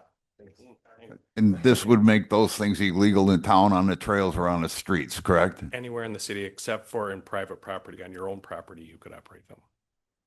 Well, and they already would be illegal. It's just now we were looking Now at they're putting an ordinance enforceable in place. locally through an ordinance in our court, in our judge, in our decisions, as opposed to a criminal traffic citation. It was Just giving ourselves the ability to enforce it better. Yep. A lot more tools for us to be able to deal with it how we would like. I move to perform the second reading of the ordinance and direct the city manager to prepare the ordinance for a third and final reading on September 1st. Second. We have a motion and a second. Any further discussion? As you've said, noticing around, driving around through town, you do notice, and as our one constituent had brought up there, I've noticed it a lot. Younger kids, 10, 12 years old, riding tandem on a little dune buggy bike or whatever, similar to what you're proposing here. And it just up and down the sidewalks and darting right out in front of traffic. So Yeah, it's I'd dangerous. much rather us, be able to take some action to help educate these kids and these parents that these are not allowable and not safe. So Correct. I do agree. have, a little electric dirt bike for my son who's 8 years old, but it stays on our property or it goes out to my family's farm where he's allowed to ride it there. And I know he's in controlled space, not going to get hit on a road somewhere. So, Mhm. and that is, one of them that only goes to a top of 11 miles an hour. So, all right. With that, we have the motion and a second. All in favor, please signify by saying aye. Aye. Any opposed? Motion carries. Thank Thank you. you. Item 8D, second reading of an ordinance to amend several sections of Chapter 94 of the City of Fort Atkinson Code of General Ordinances relating to electric bikes and scooters. Chief Bump again. Hello, everyone. So yeah, we're at the second reading of updates to our e-bike or bicycle, e-bike, e-scooter ordinance. We originally took a look at this ordinance because it was last updated in 2019. And since then, the state got a little better at defining what e-bikes are, different classes, so we have a better understanding. And I want to make sure that our ordinance is up to date and aligns with those classifications. And also, we're seeing more instances related to electric bicycles and with traffic issues or crashes and injuries. So we also looked at what are some other things that we don't have in our ordinance that a lot of the other cities do around us, and are we missing anything? So the ordinance proposal is the upgrade of the definition of an e-bike, so it aligns with state statute, but also adding in a couple other areas that we want to make sure we work to improve safety, like double riding and trick riding and some of the other things that are in the that are redlined in the new ordinance. Since the last reading, we did have that one email from a citizen who was frustrated about some e-bikes and e-motos that were seen in his neighborhood and also on the bike path and causing dangerous situations. And we've had a little bit of feedback of some people in the downtown who are also in support of better restrictions just because of dangerous situations. So we've had no feedback that was contrary to the ordinance, but supportive to it. And I don't know if any of you have any questions, but I'm able to answer any questions about the ordinance on the second reading. The ordinance is mostly pointed at the machine, not at age, because I think age should be an element that I'm not hearing. Age is addressed in the classifications on Like 16 or under can operate a class 1 or 2, but not a class 3. So age is addressed in there. The other nice thing about this ordinance is being able to have a parental, being able to address these issues with the parent as well if they're not helping change that behavior. The ordinance in no way impacts anybody's current ability to ride their legal e-bike in the community. Jean Brooks spoke up earlier and wanted to make sure she would still be able to ride that. We do not want to infringe on that ability at all. And no part of this ordinance changes anything like that that's already legal beyond that. So. Yeah, as I'm getting older, and I've got friends that are getting older, I've had more than one talking about how their e-bike is a wonderful thing when it comes to going uphill or whatever they're got to do to go out and enjoy it. Yep, I agree. This ordinance gets at the improper riding of those more than anything. Yeah, the danger, we want to curb the dangerous situations and just have an ordinance that better aligns with changes that have occurred over the last 7-8 years. Does the future hold an ordinance where we're going to talk about regulating the electric skateboards and things like that? So we have to do some more research on how we can restrict what they call play toys and how we define play toys. That's one of the areas of concern that we have. So that's why it hasn't come yet, but it's always something that we actually talk about at the department on some of those varying units and what exactly are they and how are they defined in law through Wisconsin as well. And it's been really difficult because things change so fast and there's new things every day. And how do we keep up with it? I hope the future holds something like that because there's enough of that out there and they're dangerous as an e-bike. So I do have Lieutenant Coven Miller. He has been assigned research in that area. We talk about the electric play toys. Am I saying that right, Captain? Okay. And so that is something in process because of devices like you talk about with that are just strange one-offs that you don't see all the time, but still are worth learning more about and addressing. I would also like to see the police department maybe offer an educational system where whether they did it at the library or at the school, so you could educate both child and parent at the same location about what and why they shouldn't be doing these things. We try to do a safety city with our bike safety class every summer in summer school. This ordinance actually will help us be able to do something like that. And Captain Hefty talked about it at the last meeting where we want to look at having some type of agreement with the school district where we have like contracts that parents and the students sign who ride bikes to school so they understand and know the ordinances and the difference between vehicles and what's legal and not legal. And we took that from a program that they're doing in Beverly Hills, California School District that we thought was pretty neat. So after these ordinances are passed, that's kind of our next thing because our goal is always education as a strong means of enforcement. And it would be kind of nice to have like hunter safety only for bikes, and you had to have a certification to be able to ride it to school. Like that would be nice. Yeah. In process. I don't know how quick it's going to come, but we are looking into that. I'll look forward to that. I move to perform the second reading of the ordinance and direct the city manager to prepare the ordinance for a third and final reading on September 1st. Second, We have a motion and a second. Any further discussion? just happy to see it coming. And- Right. All those in favor, please signify by saying aye. Aye. Any opposed? Motion carries. Thank Thank you, you. Chief. All right, item 8E is a second reading of an ordinance to amend the City of Fort Atkinson zoning map to change the zoning of the property located at 1911 Janesville Avenue from rural holdings RH 35 to multifamily residential MRH 30. Director of Neighborhood and Building Services, Drager. Yes, thank you. I do want to make everyone aware that all public notices were sent out per state statute. There was also a public hearing on this zoning map amendment on July 28th, where the Plan Commission did recommend approval by the City Council, and City Council did hold the first read on August 4th. We'll also make you aware the Plan Commission also approved a conditional use permit for the first phase of this project. and that any future development of this site would still require a certified survey map and a site plan review approval before it could move forward. And that's just addressing some known commentary on an existing easement on the property that would have to be approved through a certified survey map with approval of everybody involved on that piece of land.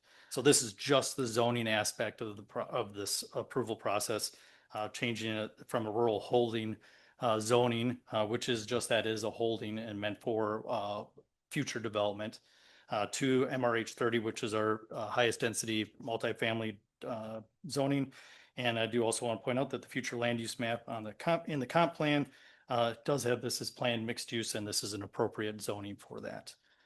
This is a two-phase development. As I said, the conditional use permit was just for the first phase. And there is no financial impact to this other than it does help further move along a potential development for the city of Fort Atkinson, and that staff does recommend the city council hold the second reading and direct the city manager to prepare the ordinance for the third and final reading on September 1st. I move to perform the second reading of the ordinance and direct the city manager to prepare the ordinance for a third and final reading on September 1st. Second. We have a motion and a second. Any further discussion? Again, you discussed this, that this is in the comprehensive plan, as planned mixed use, what all could have been in that district, correct? Yeah, planned mixed use has a wide variety. So that's a mix of commercial, multifamily, residential, or mixed use. But this is an appropriate use. Multifamily would be in that planned mixed use. Any further discussion? Seeing none, all those in favor, please signify by saying aye. Aye. Any opposed? Motion carries. Thank you. Thank you.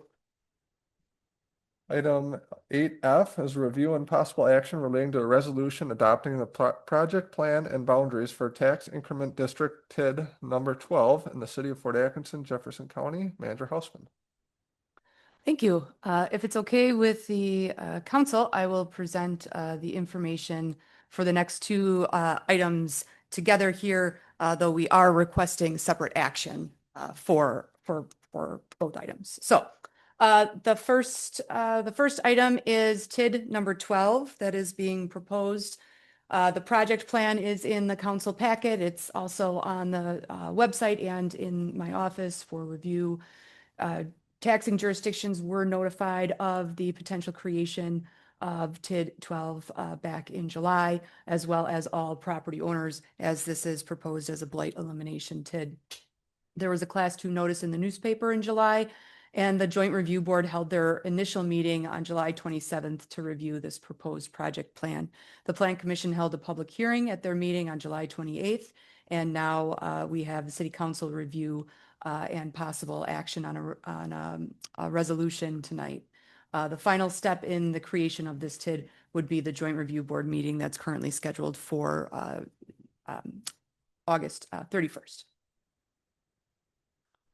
So as I mentioned, this is a blight elimination TID. It does include some of the land in the former TID 7 that was closed earlier this year. It extends west. You can see that tail along the river on the north side of the river west. And that is to support the city's portion of the Highway 106 project, specifically a potential bike and ped path. If this is created in 2026, we would allow expenditures until 2048 with an anticipated closure in 2053. So there are just over $12.5 million of public improvements in the project plan. We anticipate about $27.5 million in additional increment anticipated over the life of that TID. It includes 109 parcels, and the base value of those 109 parcels is just over $41 million. That the property taxes based on that existing value will continue to go to the taxing jurisdictions. This TID does pass the 12% test, which means that not more than 12% of the city's equalized value can be within TIDs. And this blight elimination designation extends the life and the expenditure period. This map shows the existing land uses and conditions. And this map shows the 1/2 mile radius. So the possible public improvements can be made within 1/2 mile of the TID's boundaries within the city limits. This is a copy of the project, the proposed improvement projects. These are the public improvements that we would anticipate being able to finance through the TID if the growth is there, which include, I won't read them to you, but they're 14 projects, more like 10 projects, and then some flexibility as far as providing direct development assistance, land purchases, financing and interest, and administrative and organization fees. Okay, I'll move on to TID 13, and then I can certainly answer questions at the end of this. TID 13, again, the project plan is in the packet and on the city's website and in my office.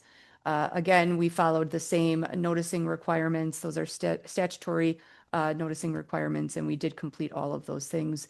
The Plan Commission held the public hearing on 7/28, and the final, if the council does approve the TID creation tonight, the Joint Review Board would hold its final meeting on the 31st.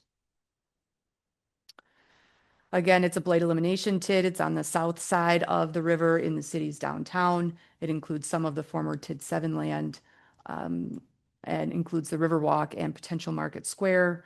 If created in 26, again, we would have expenditures until 2048 with anticipated closure in 2053. There are 17.5 or so million of public improvements in the project plan. Doesn't mean that all of them will happen. It doesn't mean that all of them will happen exactly how they are shown in the project plan. It is really just kind of a roadmap. We have $32.5 million of anticipated added increment. There's 80 parcels in this TID with just over $23 million of existing value. And again, the property taxes on that existing value remain with the taxing jurisdictions. We still pass the 12% test, and this is, again, a blight elimination TID. We have some of the other maps that are also included in the project plan, this being the existing uses and conditions maps, and the next being that 1/2 mile radius map within the city limits. We have the project key. There, again, about 11 public projects, and then the also potential for land purchases or direct developer incentive financing and administrative and organizational fees. Next step, as I mentioned, the Plan Commission did recommend approval of both of these TIDs at their meeting on the 28th of July. Those approval resolutions are in the packet for council review. We're recommending, the recommended action for the city council is to adopt the resolutions in the packet, adopting the project plan and boundaries for the tax incremental districts 12 and 13. And we would request separate action items on those. And then the Joint Review Board is scheduled to meet on August 31st to do a final review of these two tax increment districts. And with that, I would be happy to answer any questions about TIDs, TIDs 12 or 13. The PID just is basically covering the financing and tax advantages for these areas, correct? It allows the city to incentivize development and redevelopment in the areas through either pay-go financing or direct development incentives. The other increment that's generated through that is kept within the TID, which is a separate fund from the general fund, is then able to be used for public improvements, which the project plan includes those public improvements. The Market Square that you referred to, that's that parking lot where we have the farmer's market? Yes. Does that approve anything specific for that other than it's inside the TID and money could be used to alter it to what we decide? There's no specific plan proposed. It is just, it's designated as an area that the city could support improvement of in the future. I'm good with that. I just would want to make sure I got a chance to have a discussion about what they do with that park or that parking lot. Yeah, any action relating to that, that parking lot is owned by the city, so any action would certainly be done by the city council. in the 1/2 mile outside, what are some projects or examples of projects that money could be used for from that? Road and utility infrastructure improvements, stormwater improvements. Okay. And I'm just really pleased to see that tail on TID 12 because the River Road has been needing it for a very long time. So Yeah, and just to be clear, that Highway 106 project would be a state project. However, the DOT would not necessarily be designing a bike and ped path.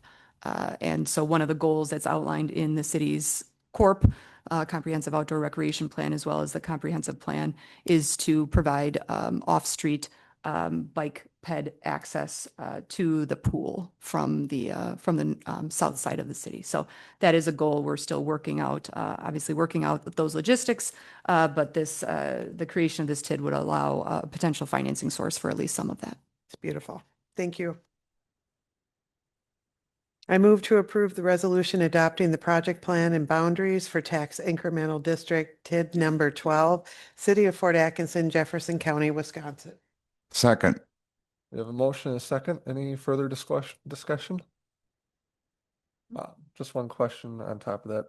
There's no limit to how many times we could amend the boundaries of any of these TIDs, correct?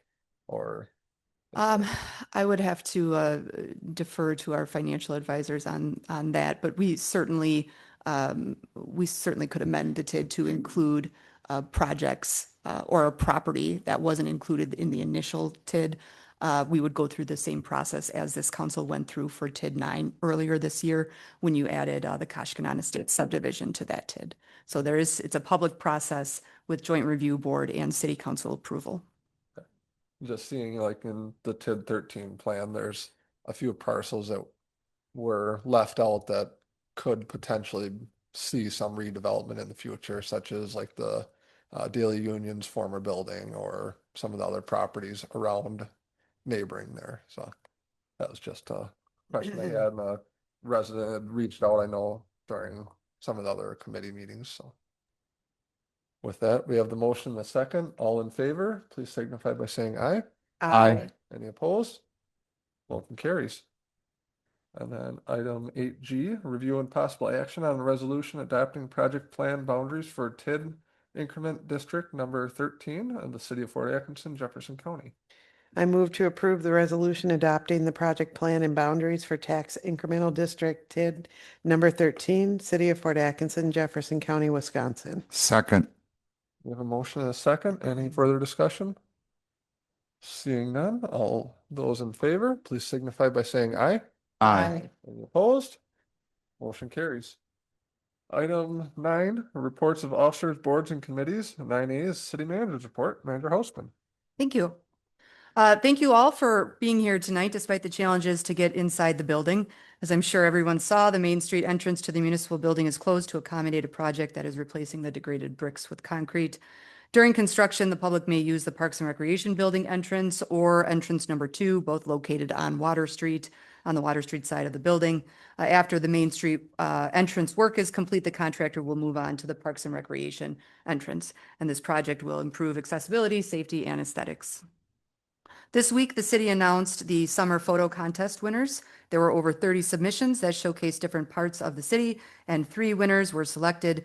Congratulations to our own Kelsey Rittmeyer, who captured a sunrise over the Main Street Bridge, George Jester III, whose photo features his 1948 Pontiac underneath the Highway 26 bridge, and Joshua Bennett, who showcased an evening baseball game at Jones Park. To see those photos and learn more, please take a look at the city's website. Most people have witnessed the sidewalk and crosswalk project on Janesville Avenue in Jones Park this summer. I'm pleased to announce that the rapid flashing beacons at this crosswalk are scheduled to be installed tomorrow. So that's pretty exciting. The city received 28 applications for the position of administrative assistant / program coordinator for the Parks and Recreation Department. At the end of the interview process, we're happy to announce that Lacey Edwards has accepted the position and will begin work with us on August 31st. Welcome to Lacey. Unfortunately, our newly hired water superintendent resigned, citing personal reasons. The city has already reposted the position, and we look forward to finding another qualified candidate to be part of our team. The city's also hiring a parks caretaker / aquatics technician position. Please visit the city's website to learn more and to see full job descriptions and to send them on to anybody you know. I will speak at the Chamber of Commerce's annual New Teacher Breakfast on August 20th. It's a great opportunity to welcome the new public and private school teachers to the community. I want to just express appreciation to the Chamber and all of the local sponsors who donate to the free supply bags provided to the new teachers at that event. A public information meeting for the proposed BECI transmission line project will take place on August 26th from 10 a.m. to 1 p.m. at the Jefferson County Fairgrounds Activity Center. The city's website features a link to the interactive map showing multiple possible paths of this overhead transmission line project. City staff does plan to attend the meetings and with the goal of protecting the city's urban growth area as identified in our comprehensive plan. As a sign of the gradual end of summer, the last charity concert of the season will take place on August 26th in Berry Park. Thank you to the Kiwanis Club, city staff, and the event sponsors who make those community events possible. Our public relations intern, Sadie Elwood, will complete her last day with us on August 27th. Sadie has been a great addition to our team, drafting employee newsletter, organizing the employee picnic, administering the summer photo contest, and implementing employee wellness initiatives. She also assisted with the Parks and Recreation Department and served as an election official in the last 2 elections. Sadie will continue her studies at UW-Whitewater this fall, and we will welcome her back next summer if she's interested. So thank you very much to Sadie. Rhythm on the River will take place on August 29th in the municipal building parking lots. We appreciate the organizers' flexibility in the location and wanted to express appreciation to all the city staff and volunteers involved in ensuring a safe and successful event. As I mentioned in the TID presentation, the Joint Review Board will meet on August 31st to review those final recommendations from the City Council and the Plan Commission for TIDs 12 and 13 that will support development and redevelopment in our downtown. And the South Main Street construction project continues. Staff has been updating the city's website regularly, so the best way to stay informed on the progress and the timelines is to really just check the city's website. And finally, the Jefferson County is hosting 2 meetings in September relating to consideration of a financial support mechanism for all EMS systems within Jefferson County. Elected officials and members of the public are encouraged to attend one or both of those meetings, and they will take place on September 17th at 7 p.m. at the Jefferson County Courthouse or September 24th at 7 p.m. at the Watertown Fire Department. Again, the more information is on the city's website. It was a big news week, even though it's only Tuesday. So please do check out the city's website for more information. And that is all I have tonight. Thank you. Thank you. Moving on to item 10, unfinished business. We have none tonight.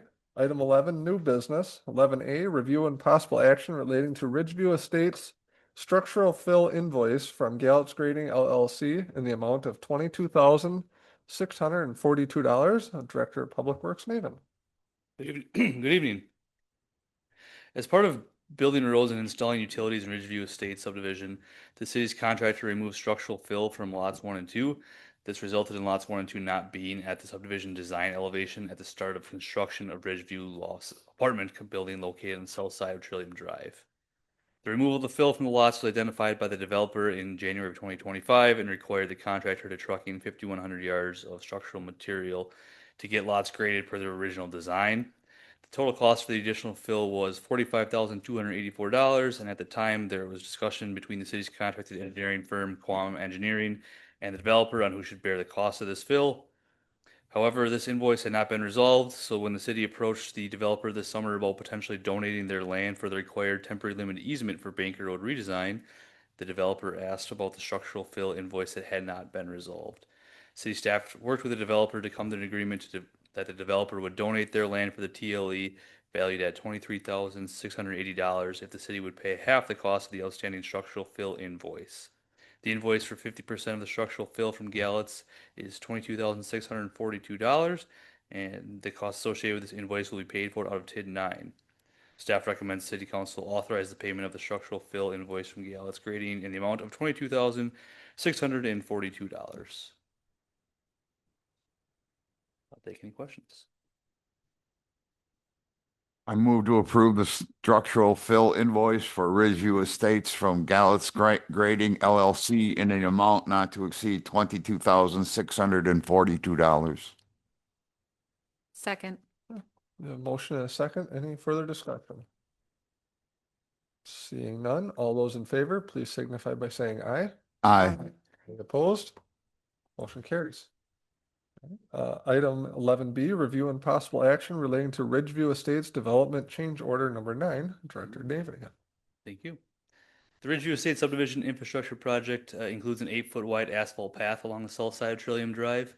The path extension and ADA curb ramp improvements were identified in Change Order 9, were originally included as part of the Ridgeview Estates development contract. However, as the project has neared completion this spring, staff removed the work from the contract through Change Order number 8, so the overall project could be closed out in a timely manner.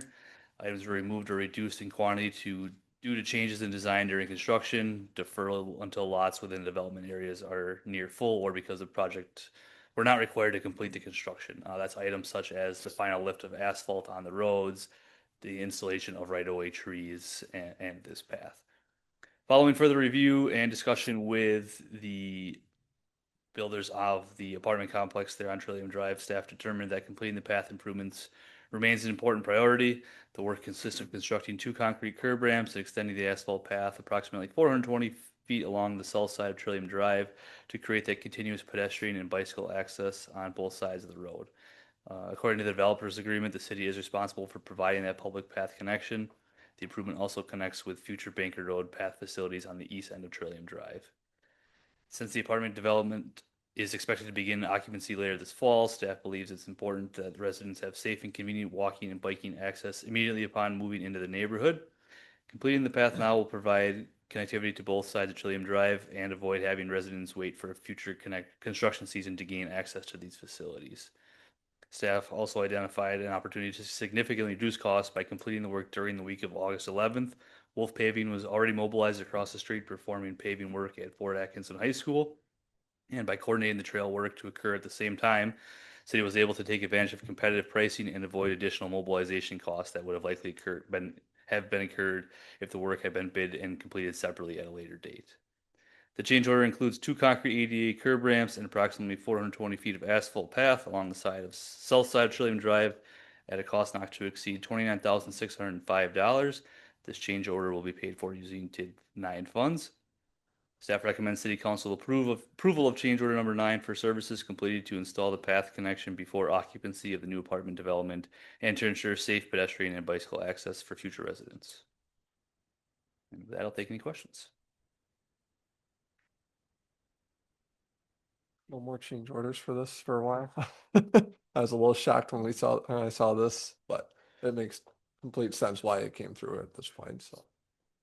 Yeah, unfortunately, it was a little bit of an oversight in the developer's agreement to identify the responsibility on that side of it. So after we had those discussions with the developer and around the TLEs and everything else going on out there, we wanted to put that back in and take advantage of what was going on in the neighborhood. I'm glad we took advantage of Wolf Paving being right across the road from, so I'm sure that saved us probably $5,000 to $10,000. Absolutely. I move to approve the Ridgeview Estates Development Change Order Number 9 for services completed to install the path connection before occupancy of the new apartment development. Second. We have a motion and a second. Any further discussion?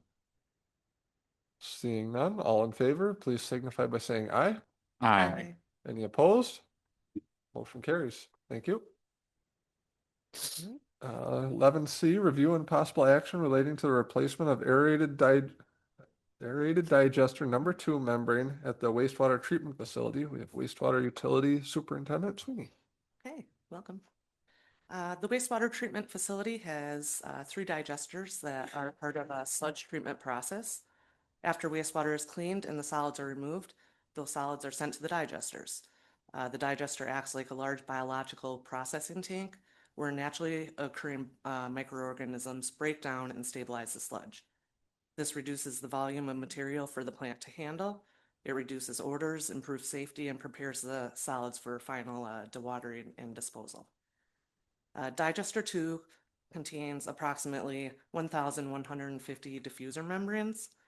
Following the unknown detachment of an air supply line, sludge gradually entered and accumulated within the digester diffuser grid. As a result, many of the diffuser membranes have become completely fouled. Additionally, the increased blower pressure required to maintain airflow through the compromised system has caused numerous membranes to become stretched, damaged, or torn beyond acceptable operating limits, and it's necessary to remove those and replace them. This work is required to maintain efficient digester operation and support the long-term reliability of the facility's biosolids treatment process. Due to the failed membranes and the current condition of the diffuser system, it is recommended to remove and replace all existing membranes to restore proper performance. The expected life cycle of the membranes was 7 years, but this unfortunately reduced it to only 3.5 years. With better understanding of the equipment's condition, staff has scheduled the remaining 2 digesters in the CIP for 2028 and 2029, reflecting a revised expectation of a shorter life cycle than originally projected. Staff contacted 3 companies to get prices on the membranes. Rubicon Environmental was $8,900. William Reed was $12,870. And Peterson and Matz was $11,068.50. Staff also contacted 3 companies for the installation of the membranes. Rubicon Environmental was $7,300. Stop Construction was $47,300. And Sobel Mechanical was $19,965.80. Staff recommends utilizing funds available through the $1.5 million borrowing that has been reallocated to advanced capital improvement projects. There's $1.1 million remaining in the project borrowing. Staff recommends that the City Council approve the purchase and install of the membranes from Rubicon Environmental at a cost not to exceed $16,200 to be paid for using wastewater borrowed funds. Questions? Well, I just want to say again, I really appreciate that you put in the effort to do multiple bids. I think it's very important. So thank you for doing that. And I think the service you provide the city is incredibly important, and people would know it if it would broke down. So let's keep it working good. Do that. It is an interesting spread in the installation bids. I will say that Rubicon Environmental, it is all they do. That's all they work on. So it is their bread and butter. I move to Very specialized in this Yeah. area, so they know what they're doing. For the replacing or the schedule for replacing the remaining 2 digesters in 28, 29, would there be any benefit in doing them at the same time, or is it just the same to be doing them? We did do our gas cleaning recently, and the other 2 are still in very good condition. So to get a couple more years out of them would be very beneficial. And then in a couple years, is it same thing that like would it save anything to do them at the same time or just? It's probably not. Okay. It'd be similar. Perfect. Thank you. I move to approve the purchase and installation of the membranes from Rubicon Environmental at a cost not to exceed $16,200 to be paid for using wastewater borrowed funds. Second. We have a motion and a second. Any further discussion? Seeing none, all in favor, please signify by saying aye. Aye. Any opposed? Motion carries. Thank you. Item 11D, review and possible action relating to a certified survey map for the property located at 815 Jefferson Street. The parcels listed below. Director of Neighborhood and Building Services, Drager. Yes, thank you. Opportunities Incorporated has requested to combine the 2 parcels. This will facilitate the construction of a activities area. Industrial zoning or light industrial is, which the parcel is currently zoned, does not allow for that to be a standalone use on a property. So they're combining the 2 parcels, and then it will be an accessory use to their principal use. There were some minor changes to the CSM that were outlined by the engineer. Most of those have been already addressed on another version of the CSM, but they are in this memo as needing to be replaced or to be fixed. They're just minor changes, some names on the map and things of that nature. The CSM is not expected to have any financial impact to the city. The project is privately funded by Opportunities and is on private property. And staff does recommend, the commission recommend the city council approve the preliminary certified survey map for the property located at 815 Jefferson Street, subject to the conditions noted in the memo. I will also point out that there will be a site plan review that would have to be approved in order for the project to move forward past this point. And the Plan Commission did actually recommend that the council approve this CSM, subject to the conditions in the staff report. So the recommendation is that the council approve it as well. I move to approve the preliminary certified survey map for the property located at 815 Jefferson Street, subject to the conditions noted in the staff report. Second. We have a motion and a second. Any further discussion? We'll just say their proposed idea of what may be coming is a very neat and very beneficial factor for the community if they allow it or do proceed with this project. I agree. This is a very first step and something big coming for that area. So with that, all in favor, please signify by saying aye. Aye. Any opposed? Motion carries. Thank you. Item 11E, review and possible action relating to a certified survey map for the property located on Meadow Lane. The parcels listed. Director Drager again. Yes, thank you. This is behind the senior or Arena Senior Living Center. If you guys are familiar with that area, there are two existing parcels that would need to be combined to move forward with the proposed project of the multifamily development that is moving through the approval process now. Zoning was recently amended for that particular project and these sites. The Plan Commission did recommend approval on their last meeting on the 11th. There was also a public hearing held on the 11th, and then there was also a site plan review also approved for this site already. The CSM does include two new cul-de-sacs that would be installed at the cost of the developer at both the end of Meta and Commonwealth, and as well as an easement and public water loop ran through the site for this project. The CSM is meeting all the requirements for the MRM 12 zoning as it is currently zoned. So, and then also there's no financial impact for the city, but it does facilitate the moving forward of this project. It is in concert with the comprehensive plan. And city staff does recommend, the Plan Commission recommend, or excuse me. Ooh. Well, looks like that was carried over. Sorry. City staff does recommend the city council approve certified survey map, subject to the conditions outlined in the staff memo.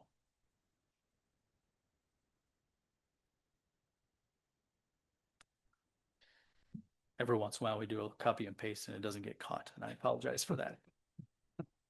I move to approve the certified survey map for the property located on Meadow Lane, subject to the conditions outlined in the staff report. Second. We have a motion and a second. Any further discussion? Seeing none, all those in favor, please signify by saying aye. Aye. Opposed? Motion carries. Item 11F, review and possible action relating to a certified survey map for the property located at 550 McMillan Street, ZMA SPR 2026-02. Director Drager. Thank you. Hard to keep those files in order if you're dealing with those every day, especially when there's multiple things going on with the same project. As you said, this is on McMillan Street, also at the end of Schumacher Drive, a newly constructed Schumacher Drive last year with some new houses on there. This CSM is combining two existing parcels. They are required to be combined to move forward a project for some 4 3-story structures, multifamily structures. Same developer as the previous CSM, a slightly different project, but also very similar in having rezoning the property and combining parcels and creating some additional housing units in the city of Port Atkinson. Plan Commission did recommend approval on the 11th. Also for this one, there was a public hearing held for the group's development, and a site plan review was approved as well on 8/11. With the CSM, there is a new cul-de-sac that would be installed at the end of Schumacher, as well as a loop of the water main with an easement in place, making that water main public. CSM is meeting the minimum standards for the MRH 30 zoning, which is already in place. There were some minor mapping errors that were outlined that would need to be resolved. There's no financial impact to the city. However, it would create some additional housing units in the city of Port Atkinson. And then Staff and the Plan Commission recommend approval of preliminary certified survey map for the property located at 550 McMillan Street, subject to the following conditions, all of the city engineers' comments, and approval of the conditional use permit, and then any other recommendations the city council may have. Welcome any questions.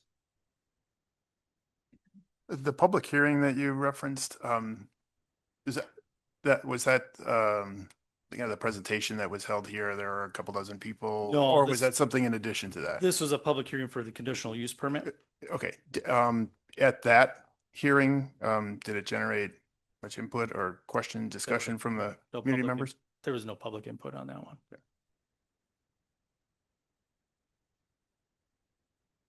I move to approve the certified survey map for the property located at 550 McMillan Street, subject to the conditions outlined in the staff report. Second. We have a motion and a second. Any further discussion? Seeing none, all those in favor, please signify by saying aye. Aye. Any opposed? Motion carries. Thank you. Thank you. Item 12, miscellaneous, we have none. Item 13, public comment for matters not on the agenda. The city council will receive comments from city residents. Comments are limited to 3 minutes per individual. Anyone wishing to speak is required to sign up in advance or state the following items for the record when called upon: name, address, and subject matter, and contact information. No action or response from the council will be taken on any public comment during this meeting. Note for those on Zoom, if you wish to speak, please raise your virtual hand as the chat box is not monitored, and those on the call must remain muted unless recognized to speak. First, we have John Donahue signed up to speak.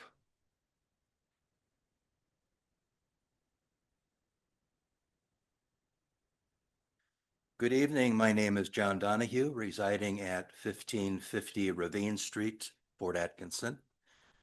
With the completion of the August 11th state primary election last Tuesday, I just wish to inform this governing body this evening that I am a candidate for the office of State Representative for the Wisconsin Assembly District 46 on the November 3rd general election ballot. The city of Fort Atkinson is the largest municipality in Assembly District 46. Most people in this room tonight have known me as a citizen who stands ready, willing, and able to serve all citizens. I have demonstrated this positive outlook through various local civic initiatives over recent years. Likewise, if elected in November, I assure you that I will work tirelessly to represent the interests of the city of Fort Atkinson and its citizens, and to be totally and fully responsive to the citizens and taxpayers of this city within the constitutional scope of my duties as state representative. Thank you. Thank you. We don't have anyone else signed up in person tonight, so this will be a first call for anyone on Zoom wishing to provide public comment. Second call for anyone on Zoom wishing to provide public comment for matters. Seeing none, we will close out and move on to item 14, claims, appropriations, and contract payments. 14A is review and possible action relating to the verified claims presented by the Director of Finance and authorized payment. I move to approve the verified claims as presented. Second. We have a motion and a second. This is a roll call vote. Councilmember Huckabee, Aye. Councilmember Johnson, Aye. Councilmember Lesko, Aye. Councilmember Price, Aye. President Janko. Aye. Motion carries. Item 15, closed session. The city council may adjourn into closed session under Wisconsin statute 19.85 sub 1 sub E to conduct other specified business where competitive or bargaining purposes require a closed session. This is under the review of offer to purchase lot 1 in the Clement Business Park. Before the council goes into closed session, I just want to provide a quick update. Our financial advisor did reach out to me and let me know that you can amend a TID 4 times. So just wanted to let everybody know that before you go into closed session. So thank you. All right, thank you. I move to, I move to adjourn into closed session under Wisconsin statute 19.85 sub 1 sub E to conduct other specified business where competitive or bargaining purposes require a closed session to review an offer to purchase property in the Clement Business Park. Second. Okay, we have a motion and a second. This is a roll call vote. Councilmember Huckabee, Aye. Councilmember Johnson, Aye. Councilmember Lescahair, Aye. Councilmember Price, Aye. President Jacob. Aye. Motion carries. We are going into closed session. We may return after to take action. Move to adjourn? Not quite. No. We have the council may reconvene into open session and take action on the offer to purchase lot 1 in the Clement Business Park. I move to approve the offer to purchase Lot 1 in the Clement Business Park from Wisconsin Development Partners LLC and the associated Addendum 1. Second. We have a motion and a second. Any further discussion? I would just say, anyone who doubted that when it was said a couple of years ago that all it would take is a little bit of earth moving in the city and to draw some further interest, if you doubted that, hopefully you have become a believer now. The last 2 years has, once the north side got going, this whole area is just booming, and not just our community, Jefferson and the whole county is really helping and seeing the effects. So hopefully this chain of life just keeps going. Let's hope this is an example of a snowball all downhill. It just keeps going. So we have the motion and a second. All in favor, please signify by saying aye. Aye. Any opposed? Motion carries. Aye. Now we can move for adjournment. Move to adjourn. Second. Motion and a second. All in favor? Aye. Aye. Any opposed? We are adjourned.